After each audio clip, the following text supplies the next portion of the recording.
Please don't forget subscribe to the channel and hit the bell to get notified of new daily videos. I remember the quiet. That was the main draw of my grandfather's old house, tucked away in the forgotten corner of Cedar Hollow. After everything, the city had become too loud, too demanding. Grandpa Elias left me the place, and I packed up my life, hoping the solitude would stitch me back together. The house itself was a relic, full of dusty memories and forgotten contraptions. One afternoon, clearing out the attic, I found it. It looked like an old radio, all gleaming brass dials and dark, polished wood, but with no visible antenna, no obvious speaker grill. Just a single, glowing emerald eye that pulsed faintly when I plugged it in. No brand name, no model number, just intricate, almost occult-looking carvings along its base. I called it the Resonator. I spent weeks tinkering with it. The dials didn't tune into any commercial stations. Instead, twisting them slowly, I discovered they could conjure localized sensations. A chill on my forearm, sharp enough to raise goosebumps on only that spot. A sudden, intense pressure behind my left eye, like someone was pressing a thumb there, then gone. It was unsettling, but also fascinating, like a parlor trick. I kept it to myself, mostly. That was until Kylee called.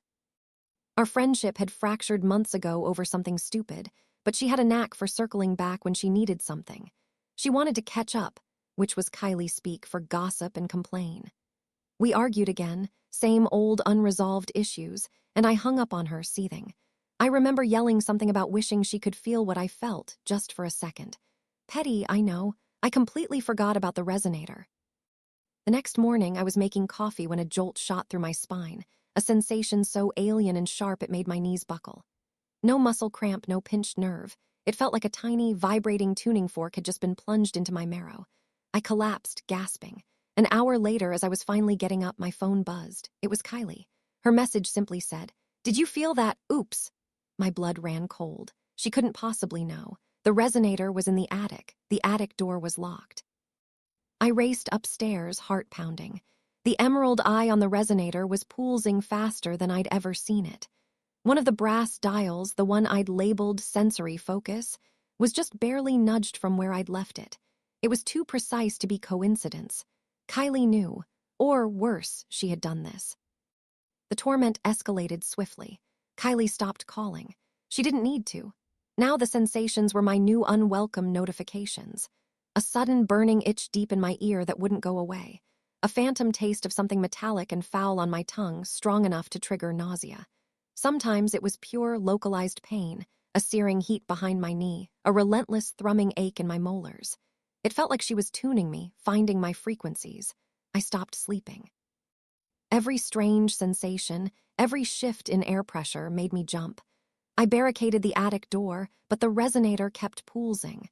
I even called Yusuf, my old landlord from the city, just to hear a normal voice, but my words were scrambled, my thoughts chaotic. He thought I was having a breakdown. Maybe I was. Then came the memories. Fragmented, distorted visions of things that hadn't happened, walking into a room and forgetting why, losing entire chunks of the previous day. Kylee wasn't just tuning my pain, she was tuning my mind. I tried to disable the Resonator, but the plugs were antique, the casing impenetrable. It felt like the thing was alive, humming with malice. One evening, I couldn't take it anymore. A constant, low-frequency hum had settled behind my eyeballs, making everything vibrate. I saw Kylie's face in the patterns of the wallpaper, heard her taunting whispers in the static of my own thoughts. I stormed into the attic, a heavy wrench in my hand. The emerald eye glowed, almost blinding me. "Stop it!" I screamed, my voice raw. I aimed the wrench. Just as I brought it down, a wave of agony unlike any other swept through me. My vision exploded into a kaleidoscope of jagged light. My ears shrieked with a sound that felt like tearing silk. I fell, thrashing, unable to tell where my body ended, and the pain began. I could feel something hot and wet gushing from my nose and ears. I was sure my head was going to split open. But even through the blinding pain, I heard a sickening crack. When I woke hours later, the attic was dark. The Resonator lay on the floor, shattered. Its brass dials bent, its wood casing splintered, the emerald eye completely dark. The pain was gone. The ringing in my ears slowly faded. I was bleeding from my nose, and my right ear felt like someone had stuck an ice pick into it. Kylee never contacted me again. I searched online but found no record of a resonator or anything like it.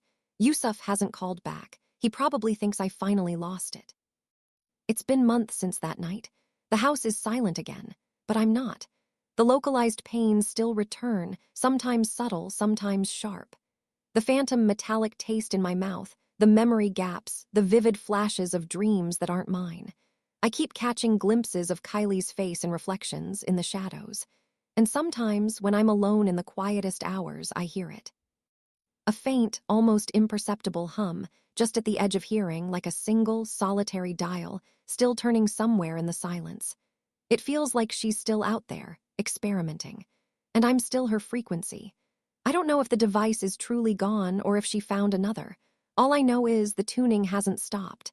I can feel her out there and she can still feel me.